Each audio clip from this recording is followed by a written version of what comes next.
Hey everyone, Father Matt McCarthy here with another mini interview for our Voca May series. I'd like to introduce all of you to Jeremy Zhao, who is a seminarian for the Archdiocese of Toronto.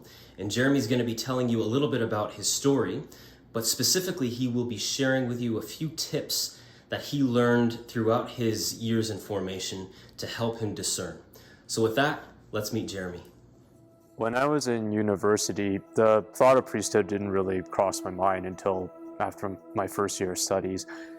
Because when I was in uni, I was studying biochem, and I really wanted to be a medical doctor, and I was seeing a girl at the time, and all the ducks seemed to be lined up to be heading that direction. And what had happened was that during my second year of university, the thoughts of priesthood started coming in.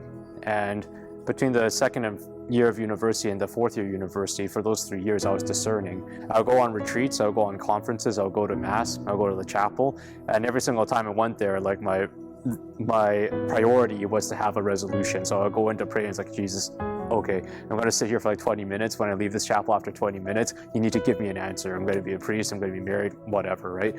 And it went on like that. So like there was a lot of lack of peace inside.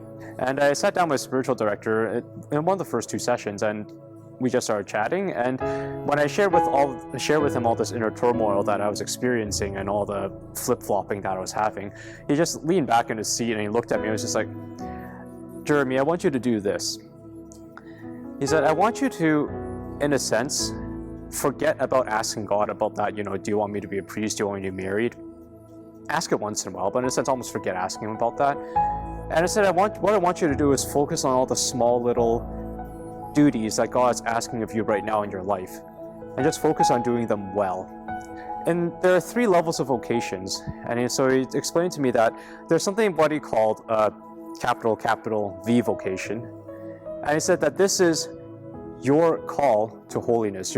It's a universal call to holiness. And then he said there's a capital V vocation, which encompasses like the vocations you know of in the church, which is like priesthood, marriage, a single life, or consecrated religious, right? And he said there's a lowercase v vocation. And he said that these are like the little roles and responsibilities that God asks of you right now in your life, whether it be like, they're naturally given to you, or whether it's just like by circumstance of where you're on life right now. And he said, for instance, a lowercase v vocation would be, if you're a son in this family, be a good son. If you're right now attending the school, be a good student. These small lowercase v vocations are also in service of the capital V vocation. When people are discerning, they often make the mistake of focusing exclusively on the capital V vocation, like the second tier.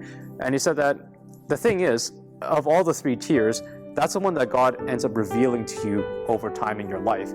The first one, your capital V, is one that's already inherent from your baptism. And then the lowercase v is one that you can easily figure out because you just need to sit down and look at your life, right? And when you focus on your lowercase v vocation, over time, if you do it all faithfully, God would mold your heart in such a way that you would naturally find yourself drawn to one of the capital V vocations. And what I found in just focusing on meeting God where he was at now in my lowercase v vocations, gradually, my spiritual director was right. My heart was molded more and more and more to start desiring the giving and receiving of love that's more inherent to, like, priesthood. It gave me a lot of peace. It gave me a lot of clarity during those 2 years left of discernment.